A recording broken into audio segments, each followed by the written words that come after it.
When someone you love has OCD, it's natural to want to help. But even with the best intentions, some reactions can accidentally make things harder. There are ways families can truly support recovery with care, patience, and steady guidance. Motivation plays a big part in starting treatment. Some people feel ready to face OCD. Others feel scared, unsure, or overwhelmed. And that's not a lack of effort. It's fear and exhaustion talking. Arguing rarely helps. The more someone feels pushed, the more they pull back. A calmer approach works better.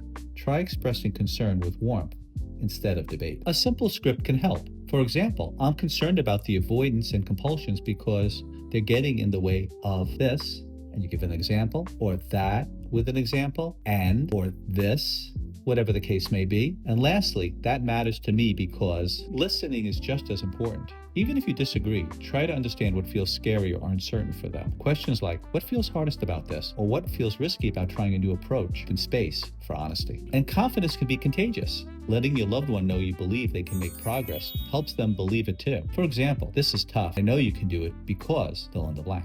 OCD work is tiring, progress isn't linear, and frustration is normal. Try empathy first. I know this feels hard, or I see how much you're trying. What helps most is noticing the effort, not the outcome. Did they face a fear today? Did they resist a compulsion? Those steps deserve recognition. One of the hardest parts for families is something called accommodation, changing routines or behaviors to reduce your loved one's anxiety in the moment. It brings relief right away, but keeps OCD stronger over time. Common examples include reassuring repeatedly, avoiding places or activities, doing tasks for the person, adjusting family life around OCD. Reducing accommodation is a gradual process. Start with small changes, talk openly about them when possible, and move forward at a pace everyone can handle. At first, your loved one may feel afraid or frustrated when old patterns change. Stay steady and kind. The discomfort means OCD is losing influence. Reducing accommodation also helps when a loved one isn't ready for treatment. This isn't about forcing therapy. It's about caring for the family's well-being and not letting OCD run the household. Supporting someone with OCD is an act of love, and it's also a learning process. With patience, empathy,